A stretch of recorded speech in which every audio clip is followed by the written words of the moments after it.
You didn't? No, we got did that not. last week or 2 weeks It was just basketball? Yeah, Just basketball good tonight, league. yeah. Billy Richmond. In Division II and in junior college, when you had like a 8 to 10 hour ride home sometimes, no exaggeration, not always 3 or 4. Those were the close games. And then the conference one year said they wanted to start doing the post-game press conferences. And they would let the home team go first. And then there was just a riot, you know. So then all of a sudden we let the visiting team go. But there's many a night that you had to sit there and wait. So, any questions for Malik Dia? Well, I guess Pretty good comeback at the end. It just fell a little bit short. What kind of rhythm did you feel the team was getting into? We just had guys out there who were playing really hard. Everybody on the team could score the ball, but we just had guys out there who were playing pretty hard and who made a lot of plays. Shout out to that last group, and the guys who were on the bench were sitting there encouraging us, and they came out there and did that.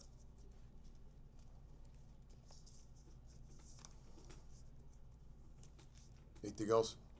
Yeah, this is what happens. Believe there's nothing to talk about, man. See you tomorrow.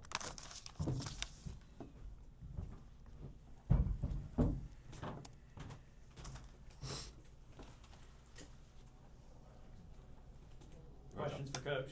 Coach, I'll just ask you. I mean, obviously your team, incredibly resilient effort there against the number 15 team in the country. Just talk about there's 4 points there right in the final minute.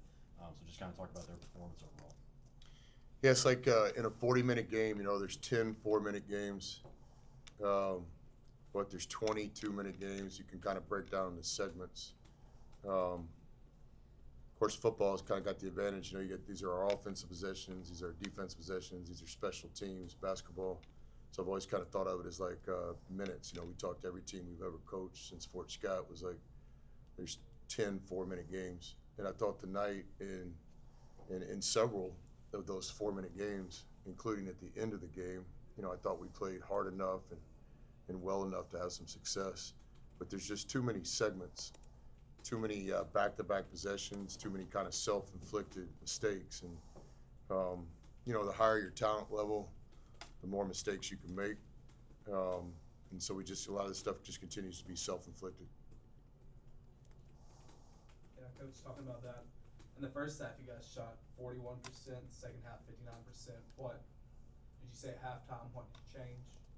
Make that happen? Yeah, I thought we played a low turnover game. I think we only had 4 turnovers in the second half. We enjoyed playing at that pace tonight. It's the pace we'd like to play at. Be a fair question for some of you guys to ask our players sometimes, because you guys know that I never stand up and tell the guys to slow it down. But this is one of the slowest paced teams we've ever had. And, we're just pleading with the guys to play faster. I think tonight we did a better job of that. I just think offensively, and obviously late in the game, we got really aggressive, and we've got to find that balance. In the first 4 minutes of the game, how can we get these guys to play aggressive? So, but a huge recognition of the guys that were there at the end. And that was fun to coach. I'm sure it was fun to watch. That's what we're used to being about. It's Ole Miss basketball, and so I think that contributed us to having 50. Whatever it was in the second half. The basket opened up for us late, but I think give our guys credit because we got really aggressive. Speaking of the second half, Eduardo all of his points came in the second half. Just talk about him. He was really good. Yeah, it was great to see. First thing I'm going to do tomorrow morning is make sure I reach out to Klafke. He'd earned a right to start the game tonight, but obviously the way he played in the second half was just an aggressiveness and a confidence that we need. We talked about it before. It hasn't been an ideal situation to this point in the season with no rotation. And so, I've said it many times to our team. We know Klafke's going to play hard. We know the effort's going to be there. And as he continues to produce and play better, I think he could end up having a really good rest of the season. But I thought he was aggressive tonight. He was in tune. A lot of respect for Klafke. He's deserving of the extended minutes, and he'll continue to get that. Talking about your rotation, tonight you had 4 guys with over 22 who were right there at 19. You starting to see that come together a bit more? We talking minutes? Yes, sir. Yeah. I don't know. Trying to think if anything was accomplished tonight, and obviously Klafke played with a lot of confidence. Zach Day got an opportunity tonight, and we just continue to make practices as competitive as we can, evaluate everything in an objective manner, have open conversations with our players on what's expected. Starts with attitude, effort, and body language. Again, at the end of this game, that's the most fun I've had in a long time. I hadn't had that much fun since Sean Padula was playing for us, and Matt Morrell, and Jamie Brakefield, and Juju, and Dre Davis, and Barnes. But no, tonight, I don't know what to see what the film looks like, but again, guys are getting opportunities. We just need players to produce more, as well as our coaching staff. Our coaching staff has to do a better job as well. You guys finished with 19 assists tonight. Just, I guess, what did you like about your ball movement, and how do you feel like that got you guys back into the game there late? Yeah, I thought the ball was moving decent tonight. It wasn't sticking much. I think in our self-inflicted bad segments in the first half and second half, that's exactly what was happening. The ball was sticking a little bit. We only had 10 turnovers, but some of them were very untimely, and they seem to always result in Arkansas baskets on the other end. But it's been an emphasis in practice. We're trying to get the ball moving. We have to do it through screening and cutting and spacing. We don't have just a breakdown guy like an Acuff, like a Derrick Rose, like a Kyrie Irving. We don't have that kind of guy, so we have to do it through team basketball. And I think tonight, one of the positives in this good effort that we had tonight is I did think the ball moved, and it doesn't surprise me it was a high assist night. And then on the other side, Arkansas also had 19 assists. Just how difficult is it to guard a team that can move the ball around like that, but also drive as well as they do? Yeah, I mean, here's my take on Arkansas and Coach Cal. Hopefully nobody sound bites it, but it starts with really good coaching.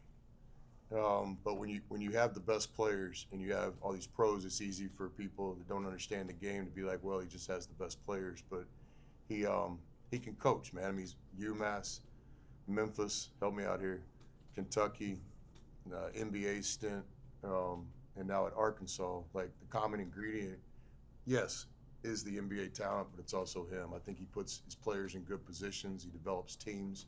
I thought last year's Arkansas coaching job was like National Coach of the Year worthy.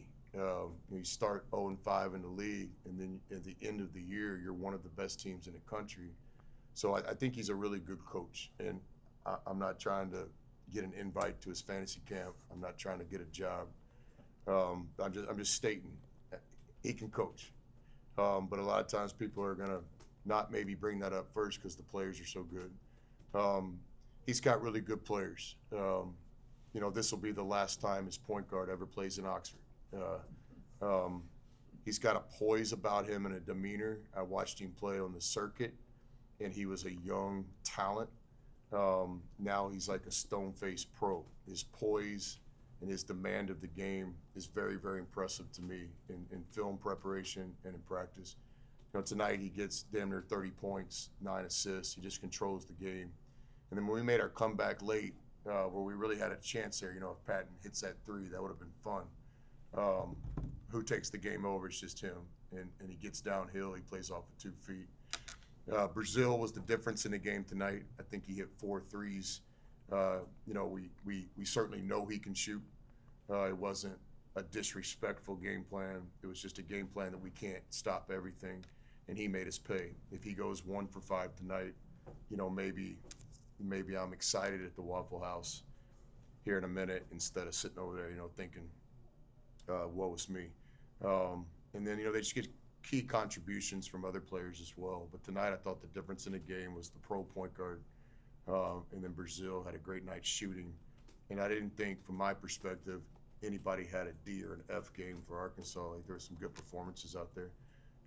Ultimately, for us, we're going to have to get into that mode. We get an A-zone game at Oklahoma from Patton. Klafke played with great courage, really well in the second half, as did some of our other guys, played well in the segments. But like, if you're going to win in this league, when the game's over, you have to look like, man, 3 or 4 guys played about as well as they could play tonight. That's the only way to win in this league. Any more questions for Coach? Coach, it's hard to ask, but even though you lost, there's some positives to draw from in this game. Do you think? Yeah, absolutely. I think I've always thought that. We talked to guys a lot about The scoreboard is the measure, but it's not the measuring stick. Is our team getting better and are we playing winning basketball? You know, it's like an example. I say we got to have a culture around here where when the game's going on, if you see our bench, our enthusiasm, our togetherness, our connectivity, it shouldn't matter what the score is. And on our best teams, that's true. Other team could be on an 8-0 run, we can be down 11, but you look at our bench and we look like we're having fun and we're connected. So it's the same thing with the basketball game. You got to recognize when you're doing things well, and you got to double recognize when there's some things to clean up. So, you know, it ain't no moral victories around here. It's not a coaching cliche. It's just true. But it's also not just all doom and gloom. You know, we got an opportunity to get back to work tomorrow. We got a home game on Saturday. We're playing in the best league in college basketball. I think for the most part, our guys are connected, and the care factor is still there. So I hurt for those guys. We're in the middle of a really, really hard time right now. But, you know, welcome to life. You know, like zero victim mode around here. We just gotta keep competing. And along the way, we do have to have some fun and find some value, and we'll do that tomorrow. We'll certainly show all the mistakes that we got to correct, but we will also show the things that allowed the second half comeback, the things that allowed our crowd to basically giving our guys a standing ovation late in the game. So it was exciting to see. So tonight, disappointing we didn't win, but also, you know, recognizing that maybe our team got a little bit better tonight. All right, thanks everyone. Thanks.